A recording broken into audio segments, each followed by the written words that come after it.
Seja muito bem-vindo ao primeiro Conacob. Eu sou o professor Randes e venho trazer para você um tema super interessante para aumentar a rentabilidade dos seus negócios, que é negociação e gerenciamento de conflitos. Esse tema vai te ajudar a diminuir a inadimplência e também aumentar a rentabilidade dos valores não pagos pelos clientes. Mas antes de falar sobre esse tema, gostaria de me apresentar. Eu tenho 25 anos de experiência profissional e a minha grande vivência foi dentro de indústrias de cosméticos, onde comecei lá como representante comercial até alcançar o cargo executivo da organização como diretor de marketing e inovação. Mas em 2012 aconteceu um grande kairós na minha vida, onde eu decidi seguir a minha carreira profissional pela minha própria empresa, também como empreendedor, onde eu atuo em palestras, workshops, treinamentos, coaching executivo, ajudando líderes e gestores a aprimorar as suas competências técnicas e comportamentais, e também sou docente de programas de MBA, que é de especialização, de grandes instituições de ensino, como a FGV e o IBMEC. Já estou uma longa jornada aí por 11 anos como docente, ajudando também alunos, gestores e empresários a potencializarem o seu desenvolvimento. Bom, falando sobre esse tema, eu quero trazer para você que negociação é um tema que a gente aprende desde o nosso nascimento. É verdade, é uma habilidade nata. Quer um exemplo? Olha só, quando um neném recém-nascido está na maternidade, com fome, o que ele faz? Ele chora. Então, ele não sabe falar naquele momento, mas ele sabe se expressar, que com o choro está sinalizando para alguém que ele precisa de um alimento. Então, gente, nós, desde o nosso nascimento, nós já estamos negociando de alguma forma. Então, é uma habilidade nata que nós precisamos o quê? Aprimorar. Seja essa habilidade, gente, do âmbito profissional ou do âmbito pessoal também. Não tem distinção. A todo momento nós estamos negociando. Agora eu venho te fazer uma pergunta. Quantos convites para brigar você recebe por dia?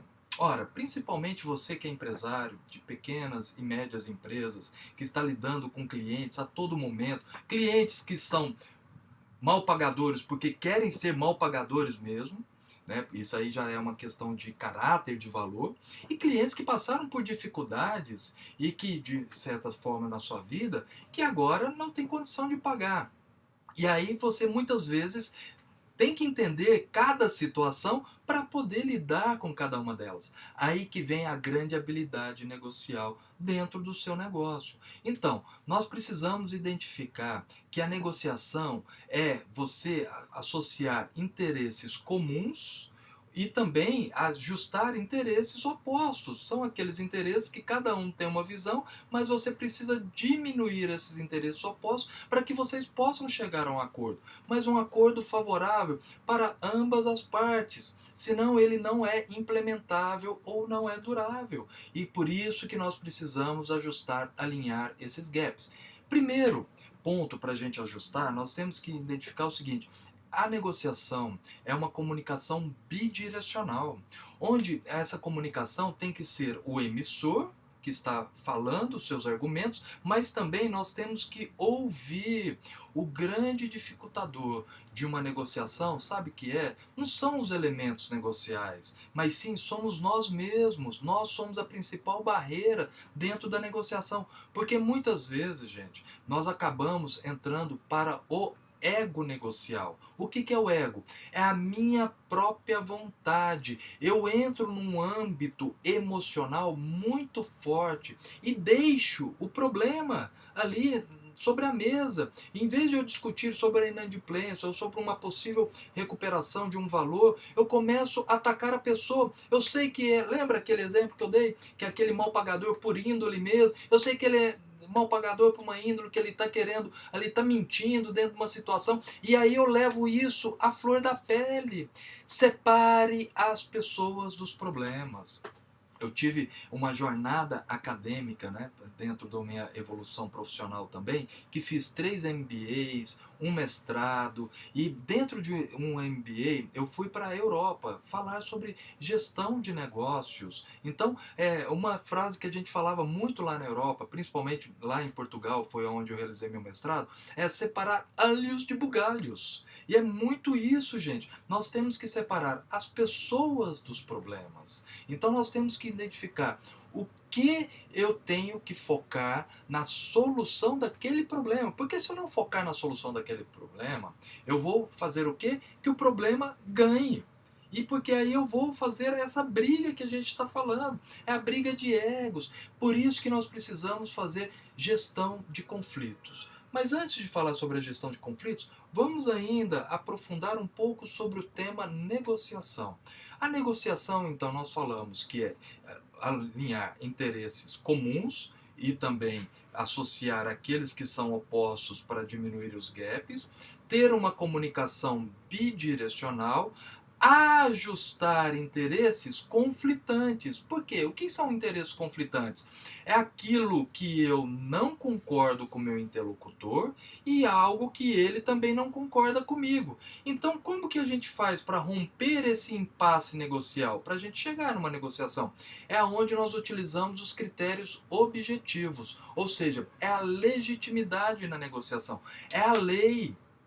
É o termo, é o contrato, é muitas vezes quando você fala lá numa negociação com o seu cliente, é o que ele assinou naquele contrato, é os juros embutido, uma série de regras que foram e normas que foram estabelecidas naquela negociação que você traz à tona, porque não é, é a sua vontade, não é você que quer, não é o seu interesse ali, mas sim ali o que o contrato está regindo. Só que muitas vezes a gente tem que, além de ter essa lei, a gente tem que se preocupar com critérios objetivos. O que significa critérios objetivos? Critérios objetivos significa que dentro da nossa negociação nós colocamos alguns acordos bilaterais, ou seja, que não está escrito no contrato. Muitas vezes você facilita um pagamento, você, seja isso em prazo, seja isso em percentual de aporte financeiro, seja uma redução de juros,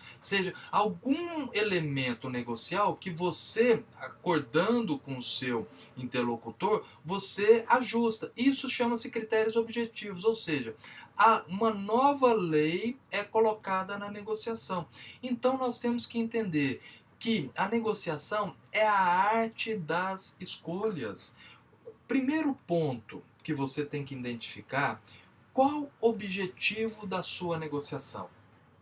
Vamos entender isso. O objetivo é o que eu quero trazer de resultado para aquela negociação. Não estou falando aqui, gente, resultado financeiro, não, né? Não nesse momento. Mas qual que é a importância? Ora, fazer um negócio com aquele cliente, eu vou diminuir, por exemplo, a inadimplência da minha carteira. Ou eu vou aumentar a rentabilidade do meu negócio. Isso é um objetivo factível. Então, quer dizer, eu estou conversando com aquele meu interlocutor sabendo que eu tenho um objetivo muito maior do que simplesmente aquele contrato. Isso já me dá uma margem de manobra emocional para não entrar no viés ali e entrar para aquela briga que eu comentei lá atrás. O outro ponto, alinhar então o objetivo. Qual o caminho que eu vou chegar para aquele objetivo? Como a gente falou que a negociação é a arte das escolhas, então eu tenho que entender muito bem qual caminho eu vou pegar para chegar naquele objetivo. Eu tenho que escolher um caminho, mas eu preciso ter muito claro o objetivo. Sabe por quê? Senão eu vou ser Alice no País das Maravilhas. Quem já viu esse filme, tá aí, né? A dica para quem ainda não assistiu. Mas Alice, em um determinado momento do filme, gente, ela estava perdida na floresta. E ela se deparou com 2 caminhos lá na floresta. E perguntou para o gato que estava na árvore. Falou assim: gato, para qual desses 2 caminhos eu devo seguir? E ele perguntou: Alice, minha filha, para onde você quer ir? E ela falou: eu não sei, gato, eu estou perdida na floresta. E ele disse o seguinte então para ela: Alice, pegue qualquer caminho que cada um vai te levar para algum lugar. Ora, se eu não sei o objetivo da minha negociação, qualquer estratégia negocial vai me levar para algum resultado. Seja esse resultado super favorável, seja esse resultado mediano, ou seja esse resultado ali totalmente muito ruim, totalmente desgastante para o meu negócio. Então, primeiro passo, identifica o objetivo, escolha o caminho para chegar naquele objetivo, ou seja, quais são as etapas que você vai fazer para chegar naquele objetivo. Segundo ponto, ainda estamos na escolha da negociação. Segundo ponto, o objeto negocial. Qual que é o objeto negocial? Por exemplo, você tem que identificar, é uma redução de juros que eu preciso fazer naquele contrato ali? Ou é uma extensão de prazo que eu vou fazer naquele contrato para o meu cliente conseguir pagar? Então, ou seja, o objeto negocial significa qual que vai ser a moeda de troca que você vai oferecer, que o seu interlocutor vai aceitar, ou ele vai te oferecer uma outra moeda de troca, tá ok? Isso é o segundo ponto. O terceiro ponto, gente, é a meta. Aí sim vem a parte quantitativa da sua negociação. O que é a meta? Bom, vamos supor, falando lá, que eu quero diminuir o objetivo, a inadimplência da minha carteira, ok? O meu objeto, vamos supor que seria o prazo, é onde que eu vou oferecer para ele uma extensão de prazo. E aí, esse é o objeto. E aí vem a meta. Qual que é a meta? A meta é o tempo que eu vou oferecer. Então eu tenho 3 tipos de meta. Sempre é importante a gente ir com o nosso planejamento negocial com esses 3 tipos de meta, ok? Então, a primeira é a chamada meta inicial. O que é a meta inicial? Ora, é aquela meta que vai ser o ponto de partida que você vai iniciar a sua negociação. É o ponto que você vai ter de elasticidade até chegar na zona de concordância. Depois a gente tem a meta ideal, ou seja, é o seu plano A. É ali aonde você gostaria de chegar favorável, né? A sua meta favorável. É o plano A. E depois, gente, eu tenho a meta suportável. Ou seja, se caso eu não atingir aquela meta favorável, até onde eu estou disposto a fechar com o meu interlocutor, que é o famoso plano B, que a gente fala muitas vezes no nosso dia a dia comercial. Então, primeiro ponto, voltando ao exemplo do prazo, tá bem? Voltando a esse exemplo do prazo, vamos supor que eu tenho ali a extensão de prazo de 24 meses para aquele meu interlocutor pagar. Esse seria meu plano ideal, tá? Meu plano ideal, tá bem? Mas eu vou começar com esse meu interlocutor com, vamos supor, com 12 meses, tá? Por quê? Se eu começar com 24 meses, é de 24 meses para mais, porque eu estou numa margem agora de manobra dentro da negociação. Entrou a parte quantitativa dentro da negociação.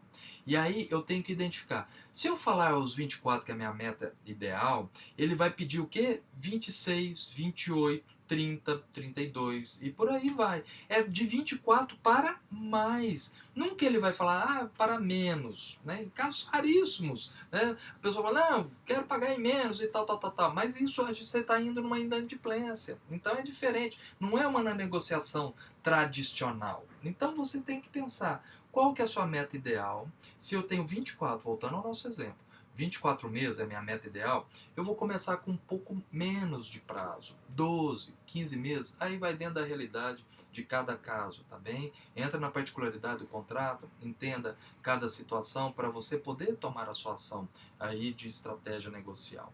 Aí você fala 12, tá bem? E vocês vão negociando 12, 15, 18, 21, 24, mas aí você, vamos supor que dentro da sua estratégia, você pode chegar até a 30 meses. Então, isso é o seu plano B. Até 30 meses você ainda fica na negociação.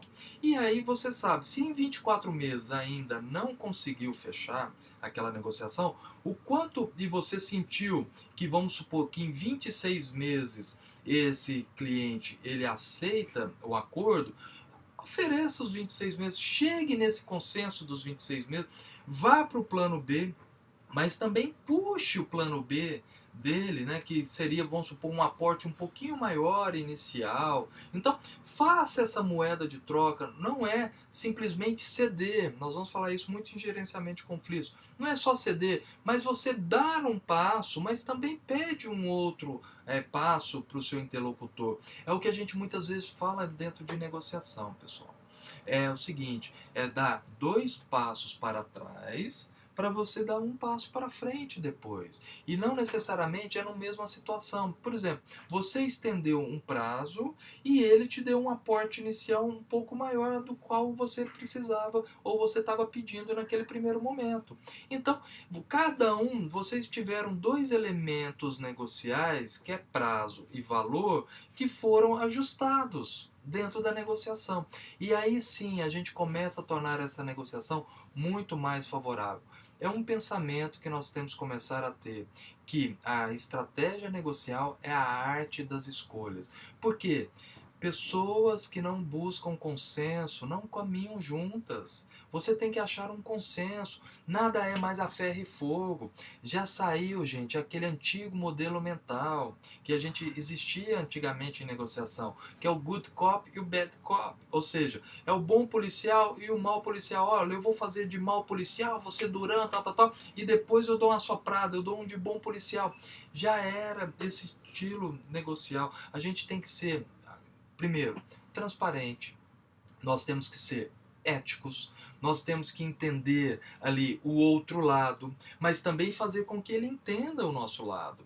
Então, eu vou te trazer aqui 6 passos para você fechar a sua negociação.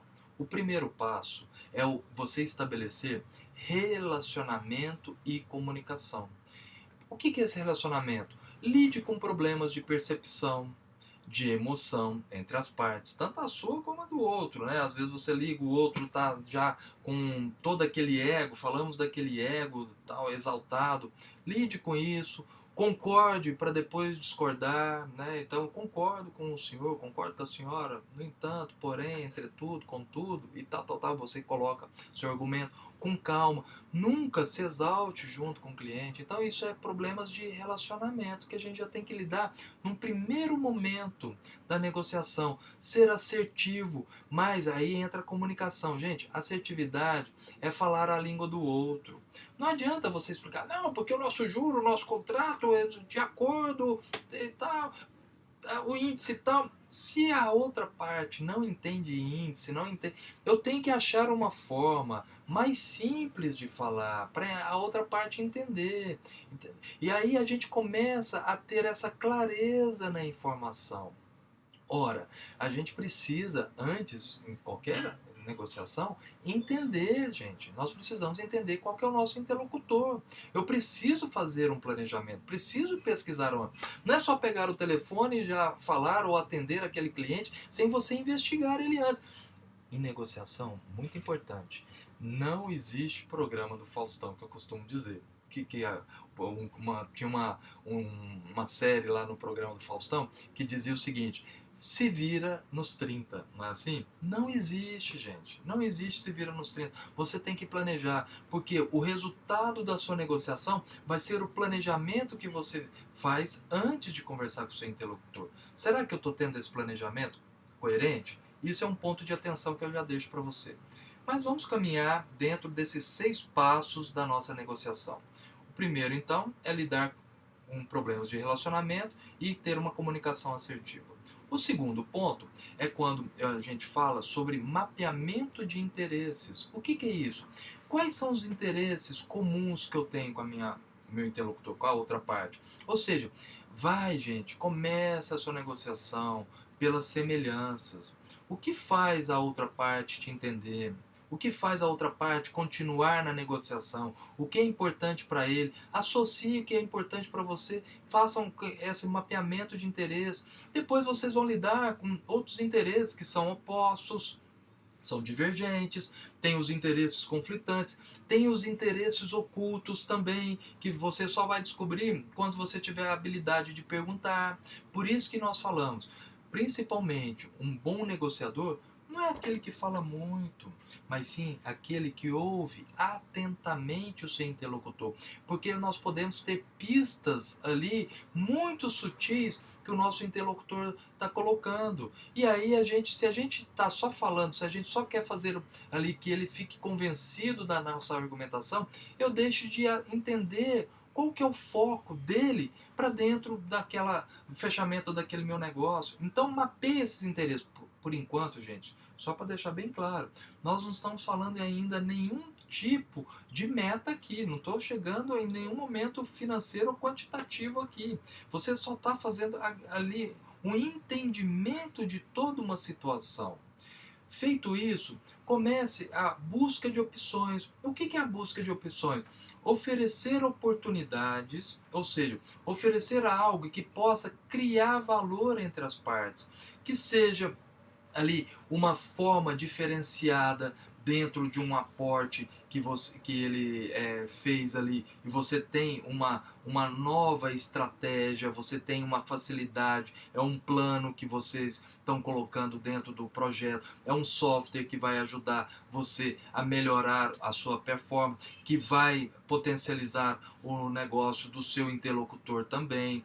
Pode ser um cliente que é recorrente seu e ele está passando por um momento de dificuldade, então ele precisa muitas vezes de ter um software que o auxilie dentro daquele trabalho que ele está fazendo. E você pode então isso, você oferecendo um serviço, um adicional para aquele cliente, para ele não cair novamente naquele erro, naquela falha de organização que ele está vivendo. Então isso também você mais tem que levantar dentro do seu dia a dia, você tem que levantar essas situações. Então, buscar opções. E aqui, gente, é o que a gente fala muito. Vocês perceberam já pelo meu sotaque que eu sou mineiro, né? Apesar que eu moro muitos anos aqui na capital, em São Paulo. A gente nunca pode deixar as nossas origens, né? Então, sou mineiro, uai. Lá em Minas, a gente tem uma expressão bem interessante que chama o seguinte: toró de parpite. É isso mesmo, gente. Nesse momento da busca de opções, nós vamos fazer um grande toró de parpite, que é o que é o toró de parpite? É o famoso, né, tem um termo em inglês bem bonitinho que fala brainstorm. O que é o brainstorm? É ali, você vai colocando ideias e a outra parte vai colocando ideias para vocês fecharem o negócio. Não significa uma ideia um fechamento, um compromisso, tá? Não é porque você falou aquilo, você tem que seguir firme até o final. Não! Você colocou simplesmente esse toró de parpite, essas opções, a fim de entender se aquilo que você está oferecendo atende à necessidade do seu interlocutor e aquilo que ele está te oferecendo também atende à sua necessidade. É uma questão que vocês vão identificar naquele momento de conversa. Feito isso, aí vai surgir os interesses conflitantes. Interesses conflitantes é aquele momento que eu comentei inicialmente, que eu não concordo com o meu interlocutor e ele não concorda comigo. Ok. Em toda negociação existe o conflito e é importante a gente entender esse conflito. Mas aí, nesses interesses conflitantes, é onde nós vamos o quarto passo do processo negocial, que é a legitimidade e critérios objetivos. O que significa isso?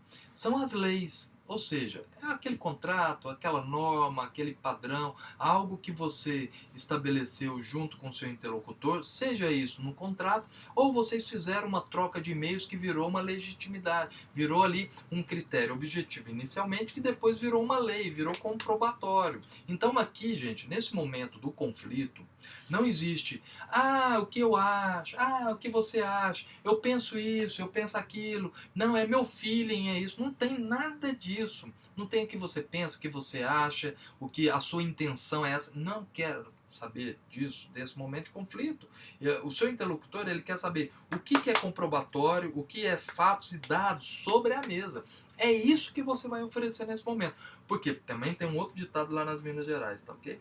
Pau que bate em Chico, bate em Francisco. É isso.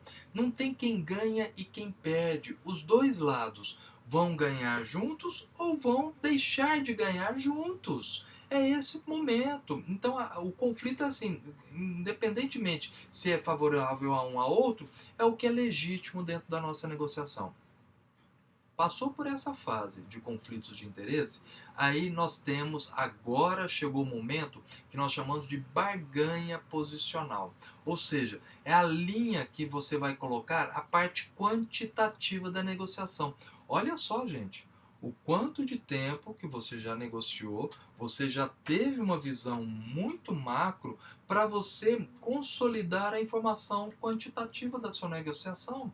É agora que entra, que nós chamamos aí de plano B, que são as alternativas negociais. É o quinto elemento. Esse quinto elemento das alternativas negociais está focado no seguinte: lembra lá que nós chamamos meta inicial, meta ideal e meta suportável? É justamente isso, é o momento dessa. Lembra? Tinha aquela brincadeira de cabo de guerra, um fica puxando para um lado, lembra na infância? Um fica puxando para um lado a corda, um grupo de pessoas puxando para um lado, outro grupo de pessoas puxando para o outro lado. É isso, gente. A alternativa negocial é esse momento. É aonde que vai entrar ali a parte de posição da negociação, ou seja, a parte numérica, são os números realmente ali, são termos do contrato, é algo muito específico ali, quantitativo que você vai colocar no seu contrato. Por isso que nós chamamos, nesse momento, de ZOPA. É zona do provável acordo. Essa zona do provável acordo, por isso que você tem que começar lá numa meta inicial, vai para uma meta ideal, se caso for necessário, você vai para uma meta suportável. Mas, gente, identifique o seguinte: uma alternativa negocial, se nunca feche um acordo tão bom quanto a sua meta suportável, porque você já montou o seu planejamento, você sabe até onde pode chegar. Lembra lá da Alice no País das Maravilhas? Você não é Alice no País das Maravilhas, você sabe o caminho que você está trilhando. Então, identifique muito seriamente ali até onde você pode chegar. Caso venha uma contrapartida além daquela sua meta suportável, é o momento de você pensar, parar a negociação ali e voltar num outro momento. Não é falta de firmeza de forma alguma, gente, você fazer isso dentro de uma negociação. Sair da negociação, avaliar com as suas bases, avaliar internamente com a empresa e depois você volta para aquele seu interlocutor para começarem novamente uma nova negociação. Que você pode ter subestimado algum tipo de planejamento, por exemplo, pode ter mudado alguma variável dentro da economia que você está inserido, dentro do seu negócio, enfim, que teve alguns ajustes necessários que precisam ser refeitos. Pode ser, mas aí você vai ter que analisar o que se é possível fazer ou não. Mas nunca feche. O grande elemento aqui que eu gostaria de deixar de recado nesse quinto passo: nunca feche uma alternativa que não seja tão boa como o seu plano B. O plano B é ali a melhor alternativa à negociação de um não acordo. Caso não vai acontecer acordo, qual que é a melhor alternativa que eu posso colocar? Não é melhor fechar um acordo, pessoal, do que não fechar um acordo? Então, mas que esse acordo seja bom para ambas as partes. E é por isso que a gente tem que pensar até onde eu posso chegar. É fundamental a gente ter. Olha, eu ministro essa disciplina de negociação, gerenciamento de conflitos, já por longas datas, dentro de empresas e também dentro das academias, das instituições de ensino que eu falei para você. Foram mais de 1000 alunos sendo treinados com esse tema comigo. E a gente vê, sempre em sala de aula ou conversando dentro de empresa, os executivos, gestores, não fazem, só faz um plano A. Mali tem a meta inicial. E plano B? Não, plano B para mim não existe. É meta inicial, é meta ideal, se não tiver aqui não tem acordo. Ora, a negociação, gente, ela é uma forma de troca de moedas. O grande elemento é o princípio de dar e receber. Não tem como ser diferente, senão não tem negociação. Senão não é negociação, ali é autocrático, é uma imposição. Então não existe uma negociação, você tem que ter a moeda de troca. Então avalie isso dentro, porque eu estou comentando um pouco mais da barganha posicional, porque aqui é muito comum entrar o ego da negociação.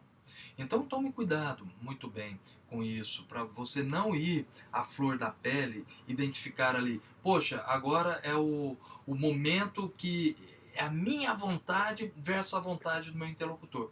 Tome cuidado com isso, tá bem? Passou essa barreira da barganha posicional, agora vem o quê? A parte mais fácil da negociação, que é o compromisso, que é o fechamento. Você vai fechar ali a negociação. Então, o compromisso é muito importante avaliar, porque você já caminhou. Ó, primeiro ponto, relacionamento e comunicação. Segundo ponto, mapeamento de interesse. Terceiro ponto, busca de opções. Quarto ponto, legitimidade e critérios objetivos. Quinto ponto, alternativas negociais, que nós falamos sobre o plano B. E o sexto ponto, agora, é o compromisso. Mas eu tenho que avaliar, será que eu tenho os recursos necessários e o meu interlocutor tem os recursos necessários para fechar esse acordo daquilo que a gente combinou? Existe algum termo de reclamação caso não der certo? Ou alguma garantia dentro dessa nova negociação? Pense também sobre isso. Planos contingenciais.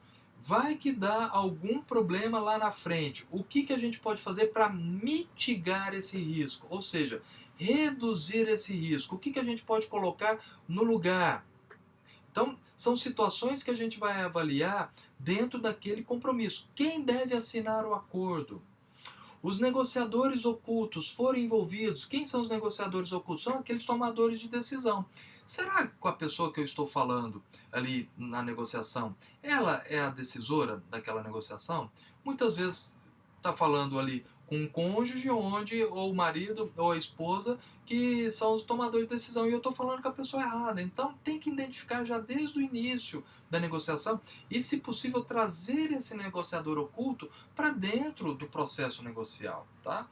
Feito isso, o compromisso, aí vai para a implementação, que é você vai ter que acompanhar, não é fechou a negociação, vou esquecer, não, faça o acompanhamento para corrigir eventuais desvios lá na frente, tá bem?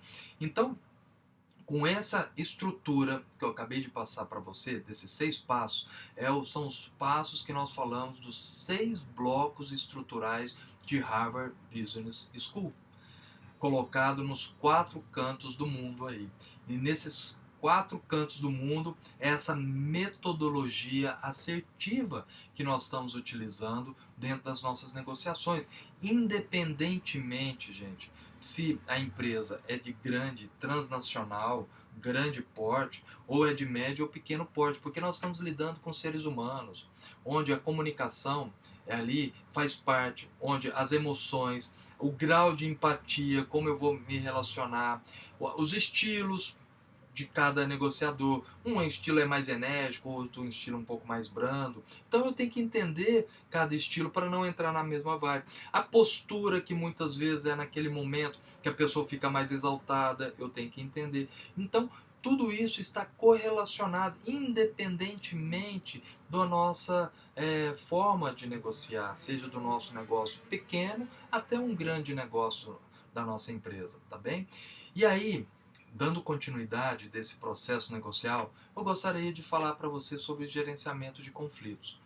Ora, quando nós falamos de pessoas, nós temos 3 eixos fundamentais que vão ser envolvidos. Nós temos a colaboração, é o primeiro eixo. Nós temos a competição, é o segundo eixo. E nós temos ali o conflito, que é o terceiro eixo. Pessoal, olha só. Você vai pensar de uma seguinte forma. Colaboração é o melhor dos mundos quando a gente está lidando com pessoas, né? Por quê? Você tem ali, ajuda o outro pelo simples fato de fazer aquilo acontecer de uma forma melhor. O objetivo é focado para que todos saiam ganhando. Muito bem, ótimo. A gente chama isso de reciprocidade. É ali o melhor dos mundos. Mas a gente falando com pessoas, nós estamos lidando só com a colaboração.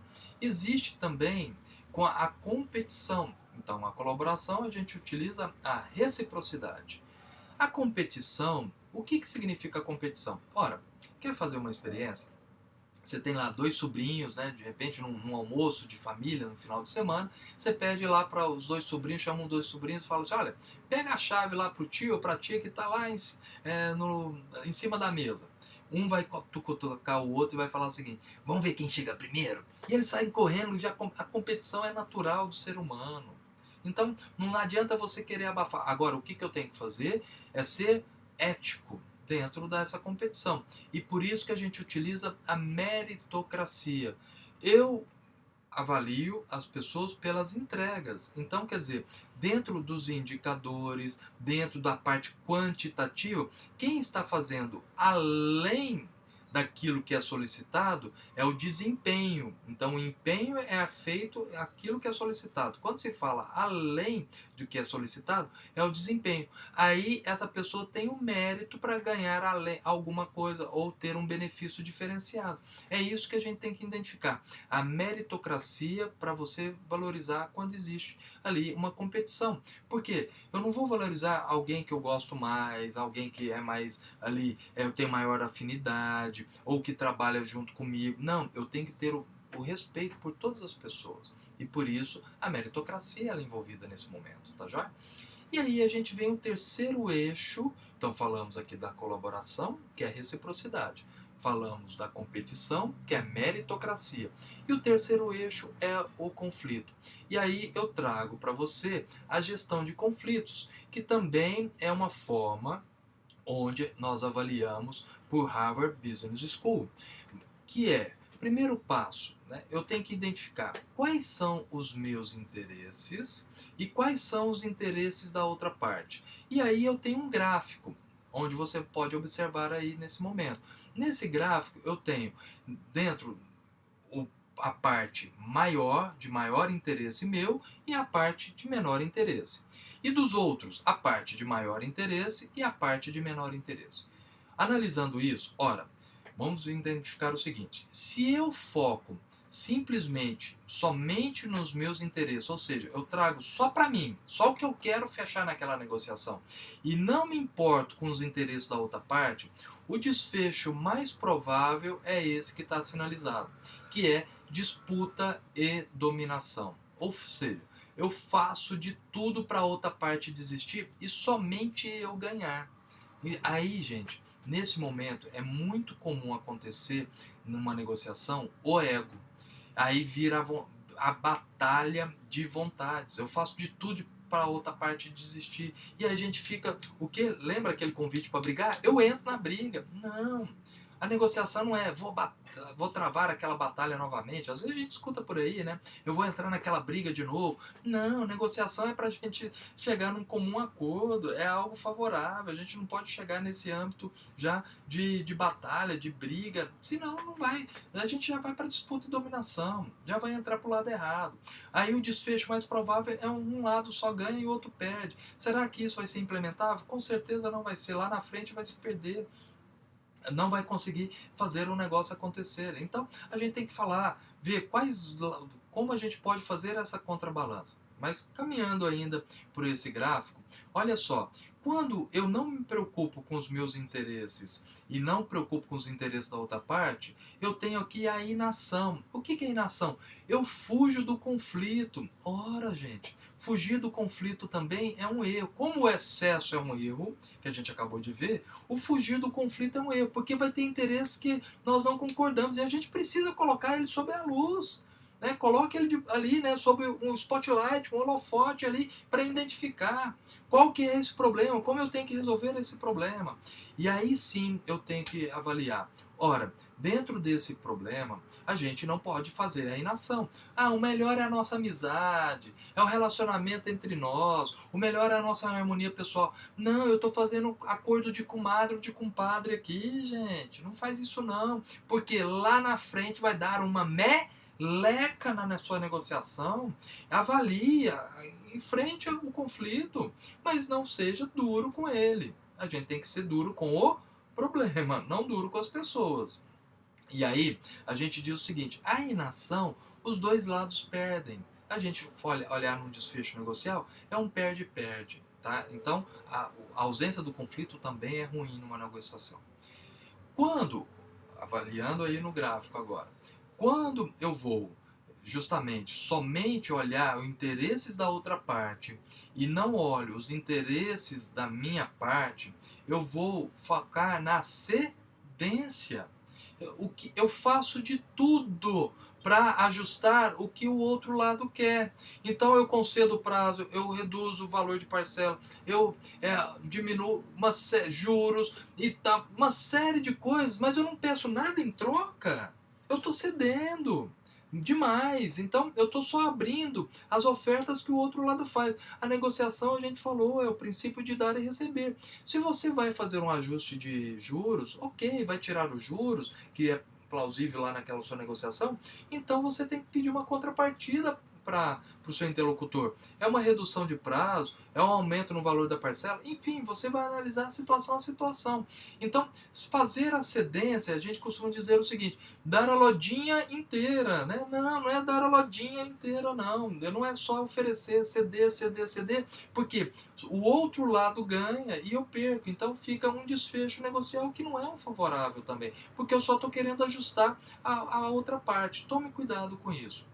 Agora, o nosso desfecho aí que a gente tem que perseguir é justamente o desfecho da colaboração, que é ajustar os meus interesses. Aí a gente vai lá no mais aqui no gráfico, né? Os meus interesses, mas também ajustar os interesses da outra parte. Quando nós ajustamos interesse e interesse, a gente vai para a colaboração. E aí é o ganha-ganha. Então, esse é o nosso foco daqui para frente. E o que é esse ganha-ganha? Que é muito ainda confuso entre as pessoas. Ah, como a gente consegue um ganha-ganha? Ora, foi o que eu comentei lá no quinto bloco estrutural de Harvard, que são as alternativas negociais que nós comentamos, é justamente, eu cedo em prazo, ele cede ali num aumento de aporte financeiro. Então, cada um fez uma adequação em posições diferentes. Os dois lados ganharam, o acordo foi realizado.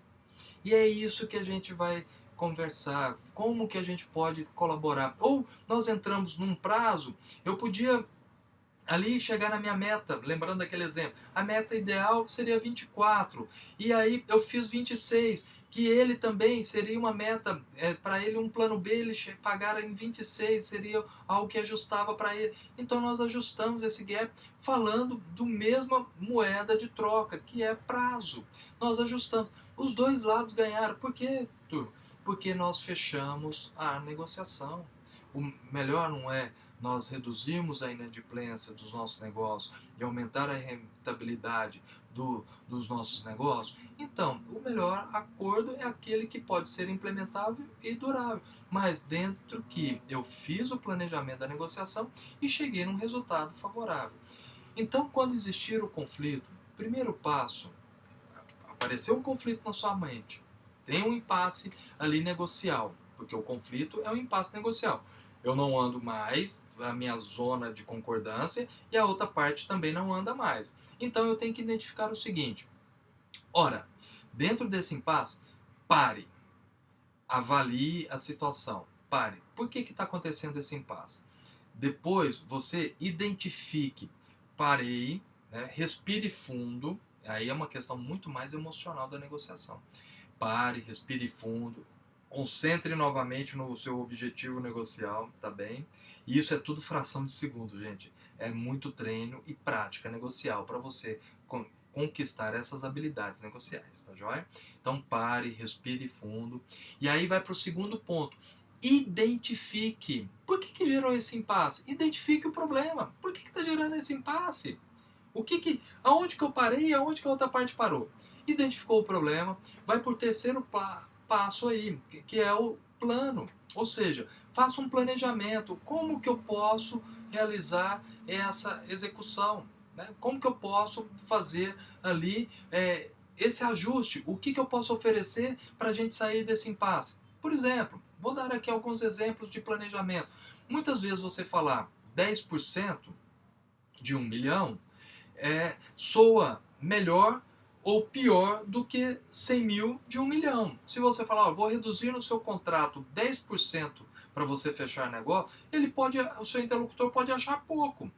Agora você fala, ó, eu vou reduzir 100 mil do seu contrato para a gente fechar o negócio. Ele pode, imaginar, soar de uma forma diferente. Só você falando uma diferença ali, a forma de comunicar. Você está falando a mesma base. 10% de 1 milhão é a mesma coisa de 100 mil de 1 milhão. Mas o que você está falando? O que soa melhor para outra parte? Ao invés de você falar, olha, eu estou reduzindo aqui para você 2%, eu estou fazendo aqui 20 mil, vamos supor, dentro daquele negócio, 20 mil de redução do seu contrato. Porque você não vai falar, o quê? Só 2%? Não quero isso não, me dá 5%. Mas ele não está vendo o valor. Quanto que representa esses 2%? Aí vai muita forma da gente negociar. Isso é para romper o impasse. Mude aí um prazo, um sinal, por exemplo, de repente ele dá um sinal, depois você estende um prazo. Você também um termo muito interessante para você mudar aí o impasse é mudar o negociador, gente. Esse é um pulo do gato também que eu deixo para você. Porque se eu criei um vínculo de ego dentro daquela negociação, se a gente já foi para uma batalha de vontades, muda o negociador, porque todas as vezes que você falar vai vir algo cognitivo na sua mente, e também cognitivo significa experiências que vocês viveram já naquela negociação, tanto na sua mente como na mente do seu interlocutor. E vai ser muito comum vocês trazerem para o fato negocial os elementos negativos em primeiro momento, sendo que a gente está falando para o primeiro momento da sua negociação são os elementos positivos. Então mude o negociador, né? Ou se não, utilize um facilitador. Será que é uma terceira pessoa que pode entrar dentro da negociação para ajudar, ser esse facilitador aí, para ajudar essa negociação a sair daquele impasse? Então pense isso. Isso a gente está falando lá no terceiro ponto que aconteceu o conflito, tá ok? Então primeiro ponto é parar, respira, equilibra emocionalmente, identifica o problema, planeje o que você vai fazer, execute é o quarto passo, aí coloca realmente na execução e faça o quinto passo, que é a avaliação daquela execução. Será que é possível, é implementável, é durável, eu posso concretizar aquilo que a gente está acordando nesse impasse negocial? E é isso que a gente tem que identificar, porque negociação não é produto, não é serviço, não é o que você negocia no seu dia a dia ali, que é um ajuste de prazo, é um aumento ali, é uma redução de juros, ou aumento da sua rentabilidade. A negociação é você identificar as necessidades e interesse entre as partes e satisfação dessas necessidades. E aí sim você vai estar realizando uma excelente negociação. Então eu gostaria de dizer para você, comece a pensar de uma forma estratégica negocial. Associe os elementos da sua negociação. Falamos aqui dos 6 blocos estruturais de Harvard. Falamos aqui da gestão de conflitos também, para você fazer esse contraponto e não entrar num ego negocial. E aí, para finalizar, gostaria de dizer para você o seguinte: a partir de agora, tenha produtividade na sua negociação. Sabe o que é produtividade? É um elemento de 3 E's. É a eficiência. O que significa eficiência? Faça o processo, é aquela estrada para você chegar no seu objetivo negocial. Avalie a sua eficácia, que é o resultado, aonde que você quer chegar, ok? Mas faça isso com efetividade, gente, que significa futuro.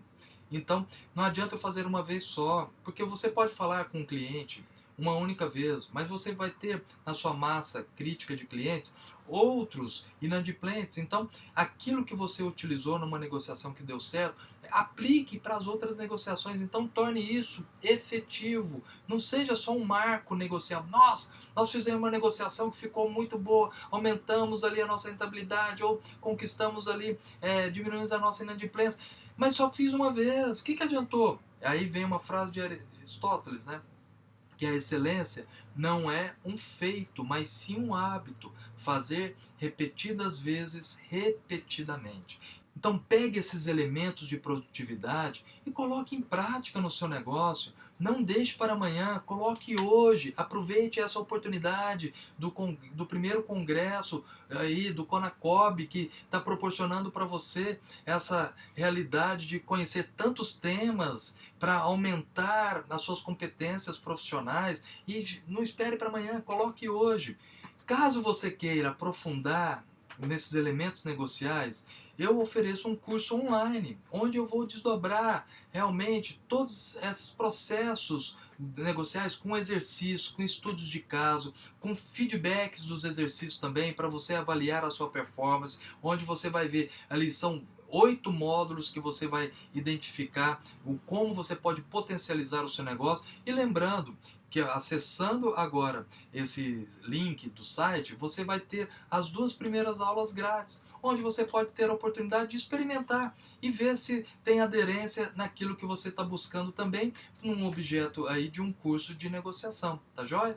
Gostaria de agradecer mais uma vez o seu tempo por estar aqui me ouvindo, de termos esse bate-papo e fazer vários insights negociais. Gostaria de agradecer a toda a organização do Congresso pelo convite que foi me dirigido, por meio do IBMEC também, uma instituição que eu tenho muito carinho, que trouxe também esse convite para eu estar aqui com você, falar sobre esse tema de negociação e gerenciamento de conflitos, que nós falamos bastante nos nossos MBAs dentro da academia, que ajudamos profissionais a potencializar essas suas competências. Espero também ter potencializado esses insights para você caminhar na sua jornada e fico à disposição caso você queira conversar mais a respeito sobre esse tema. Segue aí os meus contatos também. Tem o meu site que você pode conhecer um pouco mais também do meu trabalho, tá joia? Então, gostaria de agradecer mais uma vez. Muito obrigado. Eu espero que você tenha aí um excelente congresso, que tenha essas palestras, possam realmente potencializar e que com toda certeza incrementarão e muito o seu desenvolvimento profissional. Um beijo no coração, foi um prazer estar aqui com você e até uma próxima oportunidade. Valeu, obrigado, tchau, tchau.